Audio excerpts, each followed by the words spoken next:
오늘 우리가 읽은 이 이사야 60장 4절로 9절까지의 이 말씀은 선지자 이사야를 통해서 하나님이 예수님 땅 위에 오시기 약 한 700년 전에 예언하신 그런 이제 말씀인 것이 분명합니다.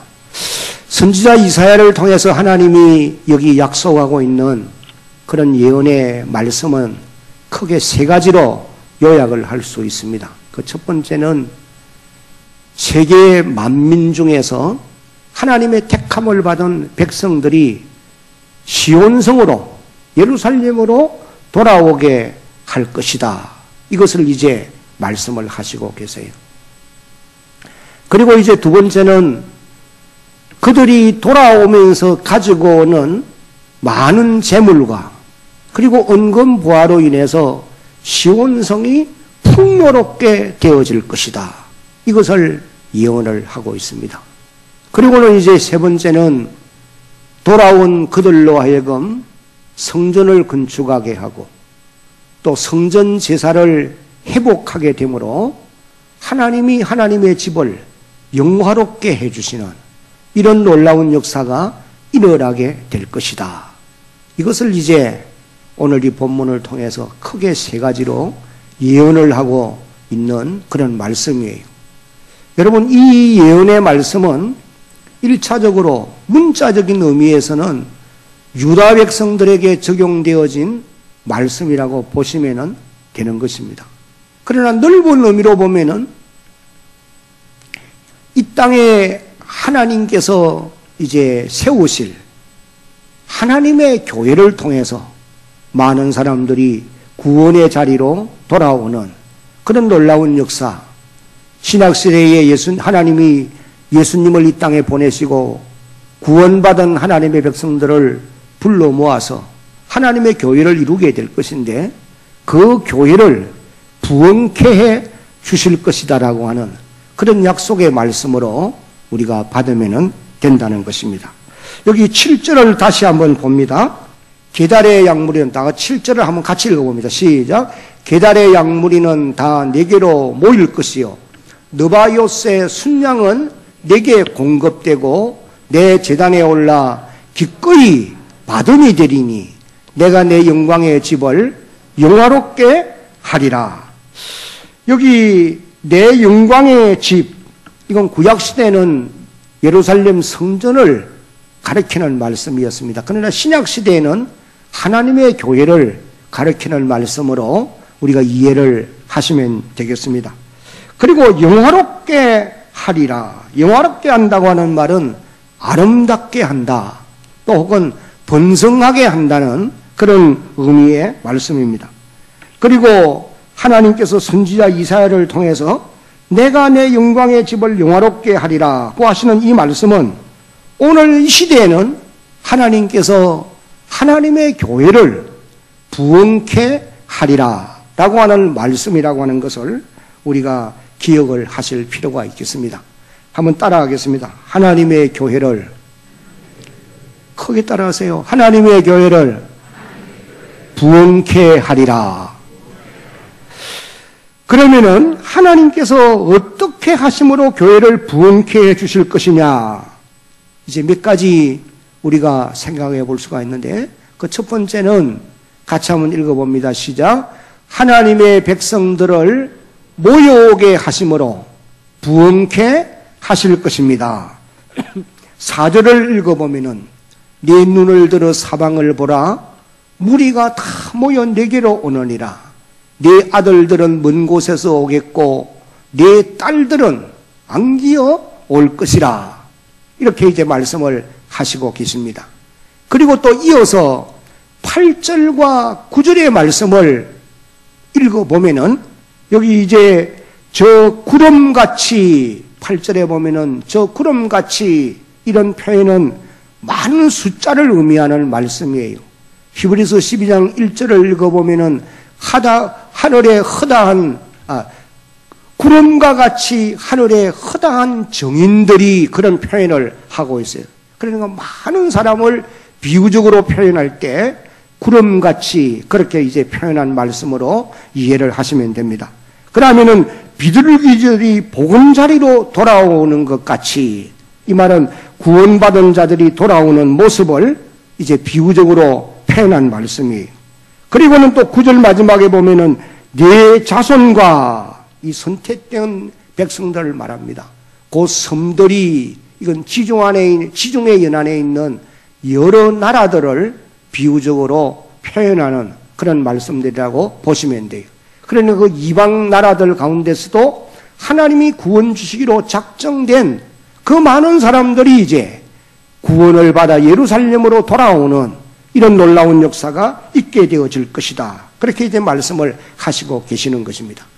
여러분, 이런 예언의 말씀들이 우리가 아는 대로 1차적으로는 유대인들을 통해서 성취되어졌던 것을 깨달을 수 있습니다. 에스라 1장 2장을 읽어보면은 이 말씀이 유다 백성들에게 성취가 되어졌는데, 바사왕 고레스가 왕위에 오른 첫 해에 바벨론 땅에 포로되어 있는 이스라엘 백성들을 고향 땅으로 돌아가도록 이제 해방령을 내리는 이런 놀라운 역사를 보게 되어지는 것입니다. 그래서 유대인들이 해방을 받고 1차로 스룹바벨을 중심으로 해서 5만여 명의 사람들이 예루살렘으로 돌아오게 되고, 이어서 에스라와 느헤미야를 통해서 그 지도자들을 앞세우고 또 그 땅에 포로되어 있던 수많은 유대 백성들이 돌아오므로 이런 4절과에 기록되어 있는 약속의 말씀들이 성취되어졌다고 하는 사실이에요. 그리고 또 이 말씀들, 다시 말하면 8절로 9절에서 예언하는 이런 이 말씀들, 그리고 또 4절에서 말씀하는 이런 내용들은 영적인 의미로는 신약시대의 동서사방에 이제 흩어져 살고 있는 수많은 하나님의 택함 받은 백성들이 하나님의 교회로, 하나님의 집으로 돌아올 것을 이제 약속하는 그런 말씀인 것이 분명합니다. 오늘 우리가 살고 있는 이 땅에도 동서사방에 여러 이방 나라들 가운데서도 하나님이 구원 주시기로 작정된 그런 수많은 사람들이 있는데, 그들이 지금도 죄와 사단의 권세에 얽매여서 종로로 타며 살아가고 있는 것이 사실이에요. 그러나 때가 되면은 그 수많은 사람들의 구원의 방주인 하나님의 교회로 돌아올 것이다. 그렇게 선지자 이사야가 지금 예수님이 이 땅에 오시기 700년 전에 예언을 하고 있는 그런 말씀이라는 것입니다. 그러면 언제 그런 역사가 있게 되어질 것이냐? 바벨론 땅에 포로된 유대 백성들은 고레스의 해방령이 내려졌을 때에 그 소식을 들었던 사람들이 예루살렘으로 돌아오는 이런 놀라운 축복을 누릴 수가 있었던 것입니다. 이사야 52장 7절로 8절까지를 읽어보면 이렇게 기록되어 있어요. 좋은 소식을 전하며 평화를 공포하며 복된 좋은 소식을 가져오며 구원을 공포하며 시온을 향하여 이르기를 내 하나님이 통치하신다 하는 자의 산을 넘는 발이 어찌 그리 아름다운가. 8절 다 같이 읽어봅니다. 시작. 내 파수꾼들의 소리로다. 그들이 소리를 높여 일제히 노래하니 이는 여호와께서 시온으로 돌아오실 때에 그들의 눈이 마주 보리로다. 전령자들이 외치는 이 해방령의 소식을 전해 들은 유대 백성들이 예루살렘으로 돌아오게 되었다. 돌아오게 된다. 이것을 이제 말씀하시는 그런 내용이에요. 여러분, 이와 같이 오늘도 이 땅의 이방 나라들 가운데서 사단의 권세 아래 얽매여 있는 수많은 사람들이 하나님의 구원 주시로 작정되어 있는 이런 많은 사람들이 구원의 복음, 그리스도 예수를 통해서 이제 완성되어져 있는 이 구원의 복음의 소식을 들을 때에 그 복음의 능력이 사단의 권세 아래에 있는 그 많은 사람들을 자유하게 해서 하나님께로 돌아오게 하실 것이다 라고 하는 말씀인 것입니다. 로마서 1장 15절로 16절을 읽어보면은 이렇게 사도 바울이 말씀합니다. 그러므로 나는 할 수 있는 대로 로마에 있는 너희에게도 복음 전하기를 원하노라. 16절에 보면은 내가 복음을 부끄러워하지 아니하노니, 이 복음은, 여기서 말하는 이 복음은 예수 그리스도의 죽음과 부활을 의미하는 그런 말씀이에요. 이 복음은 모든 믿는 자에게 구원을 주시는 하나님의 무엇이 된다고 그랬어요? 하나님의 능력이 됨이라. 먼저는 유대인에게요, 그리고 헬라인에게로다. 그렇게 말씀을 하시고 계십니다. 복음에는 구원을 주시는 하나님의 능력이 나타난다. 그런 말씀이에요. 그러므로 오늘 우리는 일어나서 복음의 빛을 전하는 이런 하나님의 사람들이 반드시 되어야 합니다. 온 교회 성도들이 일어나서 이 복음의 빛을 발하게 될 때에 수많은 사람들이, 죄와 사단의 권세에 얽매여 있던 많은 사람들이 해방이 되어서, 죄의 권세에서 해방이 되어서 하나님의 교회로 돌아오는 이런 놀라운 역사가 일어나게 되어진다는 것입니다. 그래서 여기 5절을 보면은 그때의 그 광경을 보면서 얼굴에 기쁨이 있게 되고 또 마음까지도 시원하게 될 것이다. 그때에 내가 보고 기쁜 빛을 내며 내 마음이 놀라고 화창하리니, 그렇게 이제 말씀을 하고 있습니다. 여러분, 하나님의 교회는 믿는 사람이 더하여질 때에 함께 기뻐할 수 있게 되어지는 것입니다. 그럴 때에 이제 성도들의 얼굴에 웃음꽃이 피게 되어 있고 가슴에 기쁨이 차고 넘치는 이런 역사를 경험하게 되어진다는 말씀이에요.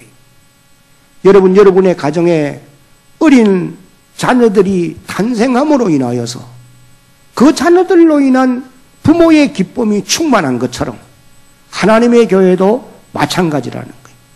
교회 안에 구원받는 사람이 더하여질 때에 그 일로 인해서 온 교회가 기뻐하게 되어 있고 온 성도들의 가슴에 감격이 넘치게 되어 있다. 이것을 이제 우리에게 말씀을 하시고 계시는 것입니다. 2019년도에 대양교회가 이런 기쁨으로 충만해질 수 있기를 예수님의 이름으로 축복합니다.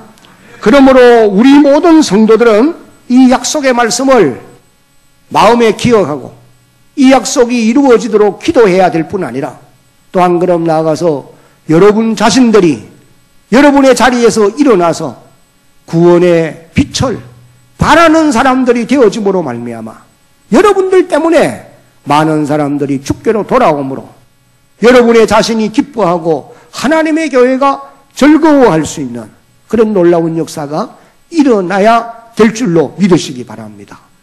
이 일이 누가 해야 될 일이냐? 여러분들이 여러분의 자리에서 일어나서 구원의 빛을 바람으로 그 바라는 빛을 보고 죄와 사단의 권세에 얽매여 있던 하나님의 백성들이 자유함을 얻고 주께로 돌아오는 이런 역사가 일어나야 한다는 것입니다. 한번 따라서 하겠습니다. 한 명은 반드시,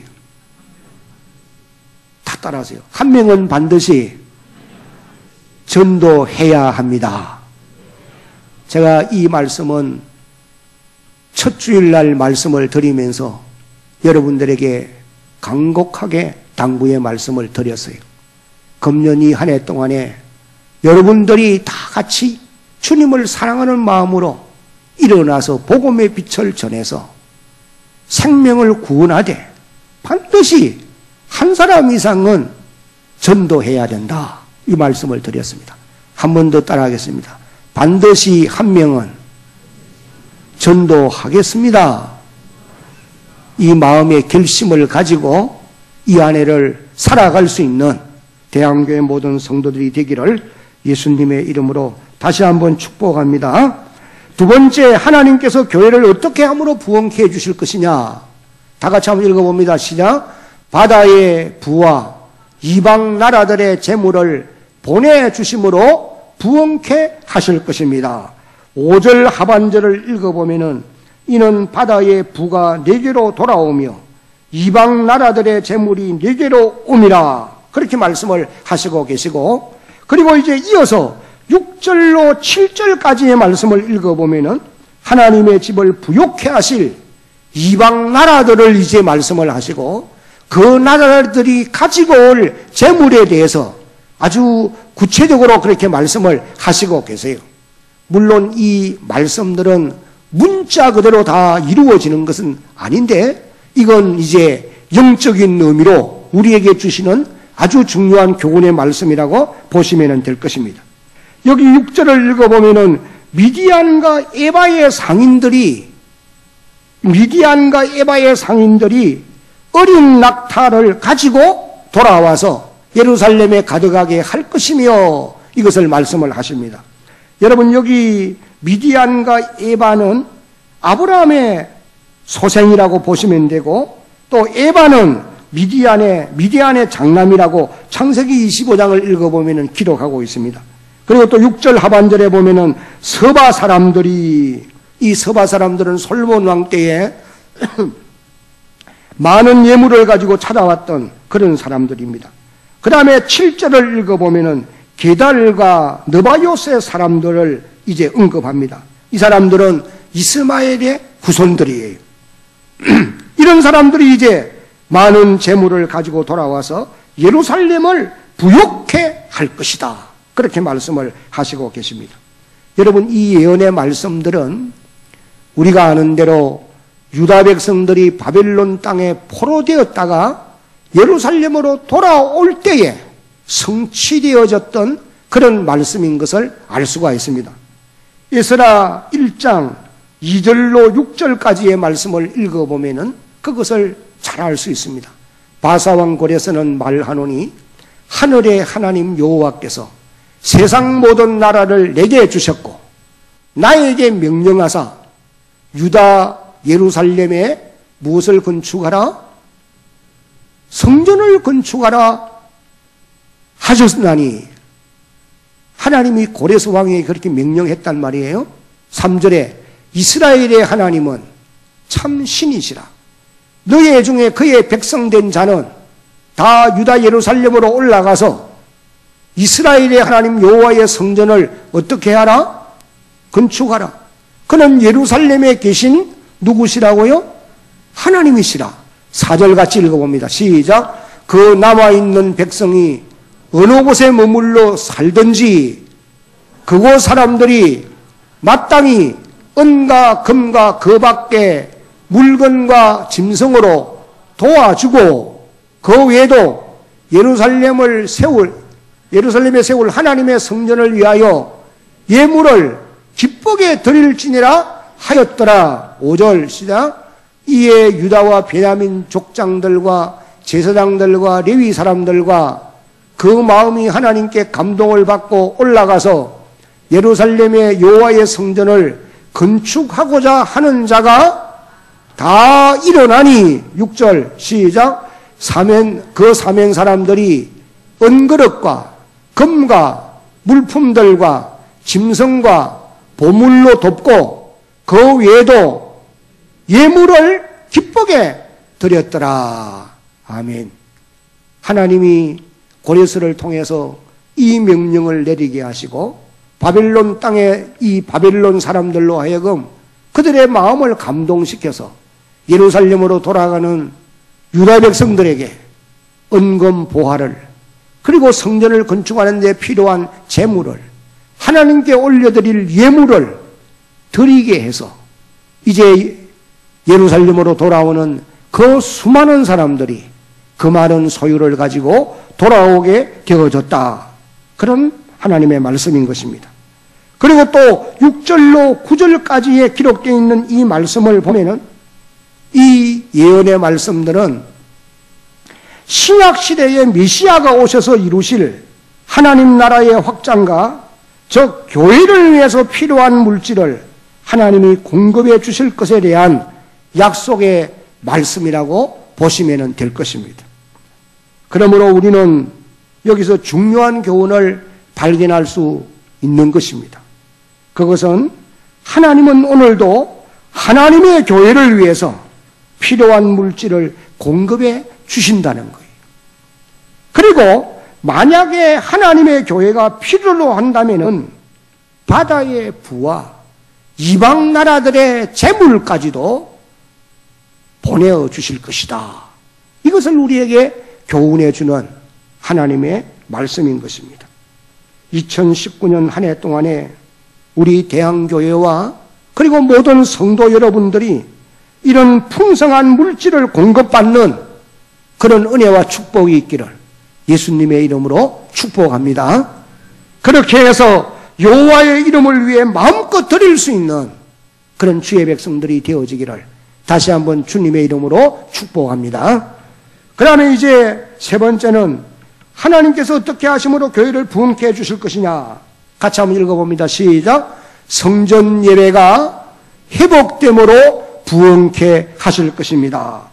7절을 다시 한번 보면은 게달의 양무리는 다 내게로 모일 것이요 느바요스의 순양은 내게 공급되고 내 제단에 올라 기꺼이 받음이 되리니 내가 내 영광의 집을 영화롭게 한다. 여기 7절에 내 제단에 올라 기꺼이 받음이 되리니 라고 하는 이런 표현과 그 다음에 9절 하반절에 보면은 내 하나님 여호와의 이름에 드리려 하며 이스라엘의 거룩한 이에게 드리려 하는 자들이라 라고 하는 이런 말씀들은 성전 제사의 회복을 의미하는 그런 말씀으로 보시면 되는 것입니다. 이스라엘 백성들은 그동안 70년의 세월을 바벨론 땅에 포로되어 살았습니다.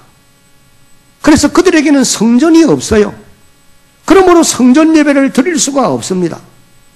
물론 그들이 예루살렘으로 돌아왔을 때도 예루살렘 성전은 바벨론 사람들에 의해서 돌 위에 돌 하나 남지 않고 다 회파되어지고 말았던 것입니다. 그러므로 그들이 성전 예배를 드릴 수가 없었던 거예요. 그러나 이제는 성전 제사가 회복되어짐으로 하나님이 기꺼이 그 제사를 받으시고 하나님의 집을 영화롭게 하실 것을 이제 말씀을 하시고 계신다는 거예요. 성전 제사가 회복되려고 하면은 먼저 성전이 건축되어야만 했습니다. 예루살렘 성전은 우리가 아는 대로 이미 다 파괴되어 있었기 때문에 고레스 왕을 통해서 왕명이 내려질 때에 예루살렘으로 유대 백성들이 돌아가서 해야 될 사명은 예루살렘 성전을 건축하는 것이었어요. 이건 다시 말하면 제2의 예루살렘 스룹바벨 성전이라고 말할 수가 있는 것입니다. 유다 백성들이 포로된 자리에서 예루살렘으로 돌아오는 가장 중요한 목적, 유일한 목적이 있다고 한다면 그것은 예루살렘에 돌아가서 하나님의 성전을 건축하는 것이었어요. 이것을 위해서 바벨론 사람들로 하여금 은검보화로 도피했고 예루살렘 성전을 건축하는 제목으로 수많은 것들을 공급해 주게 했던 것입니다. 그래서 이 돌아온 사람들이 성전을 이제 건축하게 되어지므로 하나님의 영광을 받으시게 된다는 것입니다. 그리고 특별히 이사야 60장 13절, 오늘 우리가 읽지는 않았습니다만은 함께 한번 봅니다. 13절입니다. 시작. 레바논의 영광 곧 잣나무와 소나무와 황량목이 함께 내게 이르러 내 거룩한 곳을 아름답게 할 것이며 내가 나의 발 둘 곳을 영화롭게 할 것이라. 여기 잣나무, 소나무, 황량목, 이것도 특별히 레바논의 이런 그 각종 제목들, 이건 성전을 건축할 때 필요했던 제목들이라고 보시면 되는 것입니다.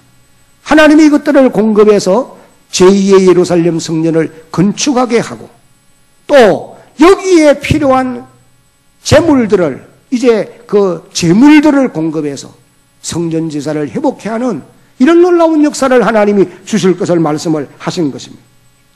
여러분, 성전이 건축되어지고 그 다음에 성전에서 드려질 제물들을 6절, 7절을 보면은 공급해 주실 것을 약속한 말씀을 보게 됩니다.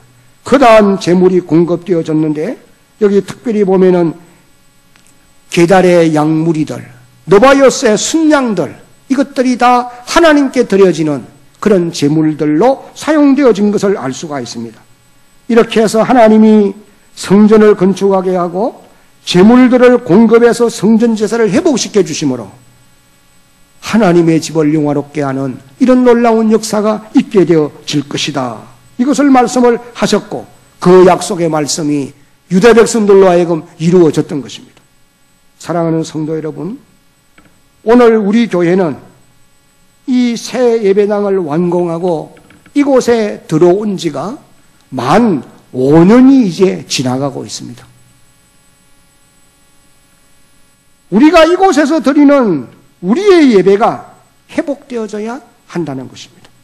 다시 말하면 우리가 드리는 예배를 하나님께서 기꺼이 받음이 되셔야 한다는 말씀이에요.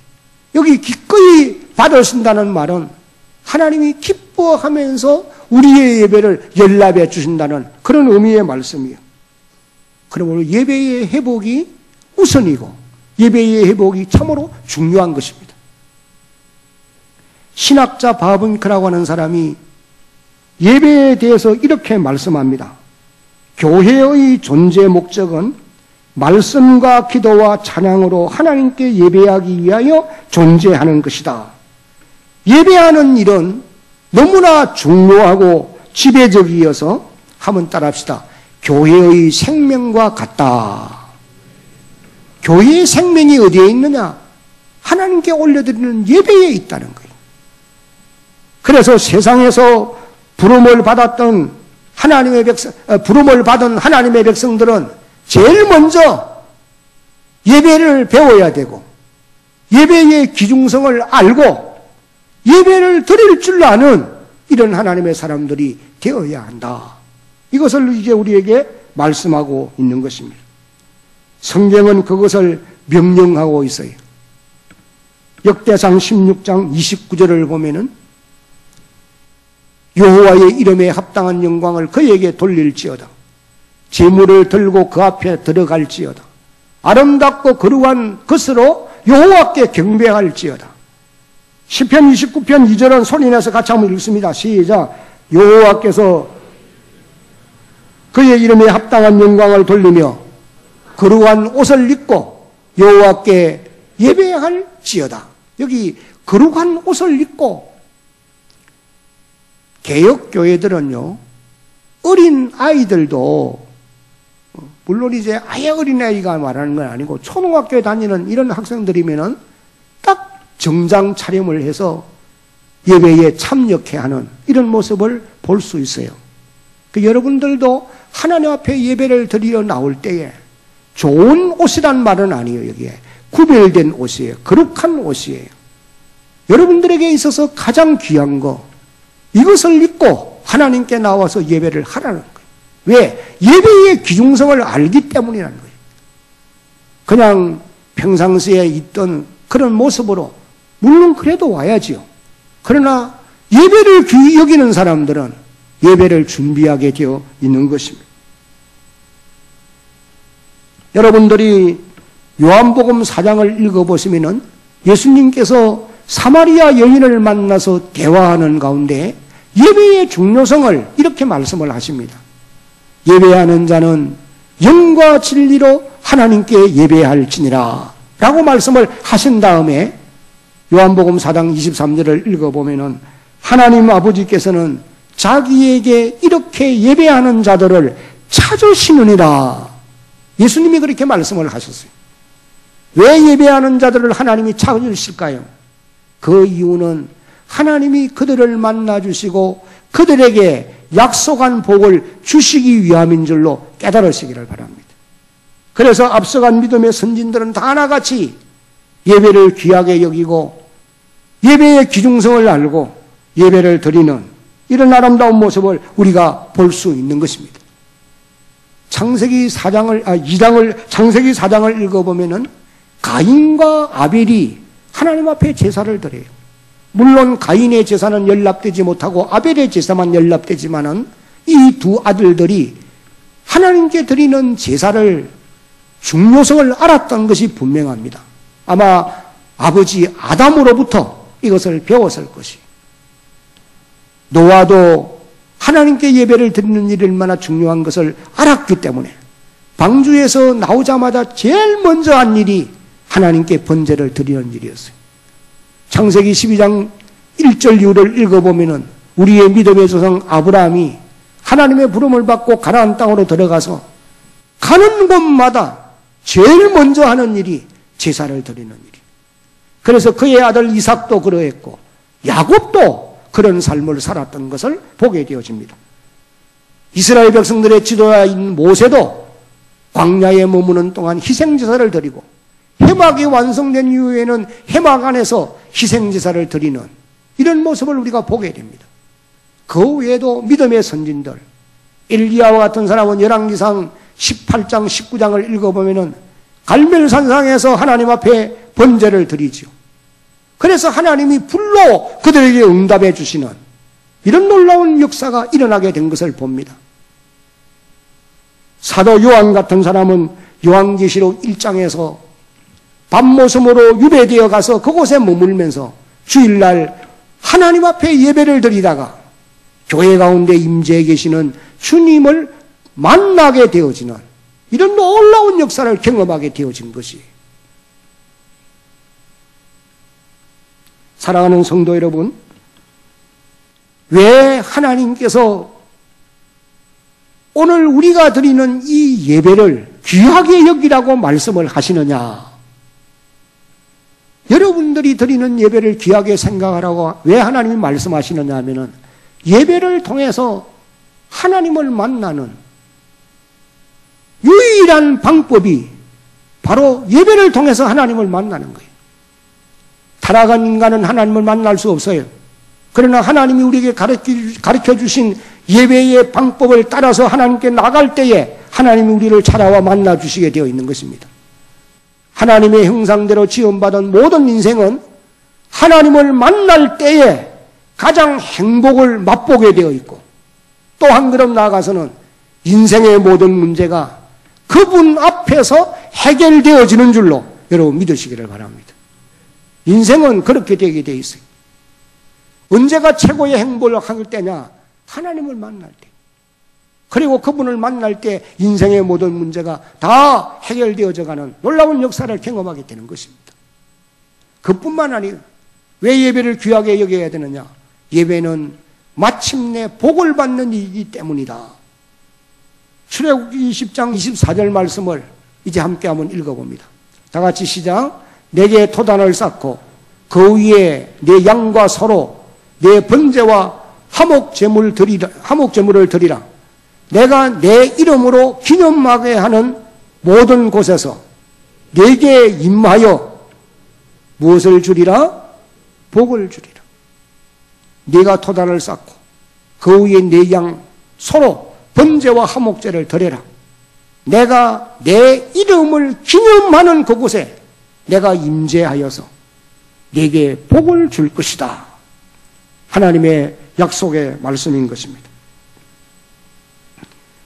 그러므로 우리 모든 성도들은 하나님께 드리는 예배를 기준히 여겨야 되는 것입니다. 여러분, 모든 예배는 다 중요합니다. 주일날 예배뿐 아니고 오후 예배, 수요 예배도 이 공적인 예배들이 대단히 중요한 거예요. 여러분, 주일날 한 번 예배 드리는 것으로 예배를 다 드렸다. 편리주의로 살아가는 것입니다. 절대로 편리하게만 살아가면 안 됩니다. 하나님은 오늘도 우리가 바르게 섬겨 살아보려고 노력할 때에 약속한 은혜와 복을 주시게 되어 있어요. 구약시대 이스라엘 백성들은 아침과 저녁에 반드시 안식일날 아침과 저녁에 하나님께 예배를 올려드렸어요.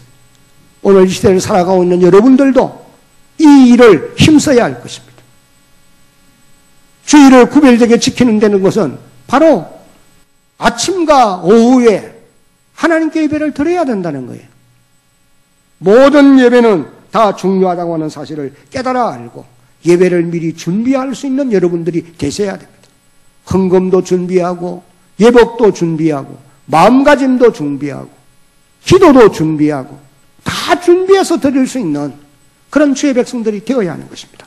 그리고 또 예배는 시작해서 축도가 끝남으로 끝나는 거예요.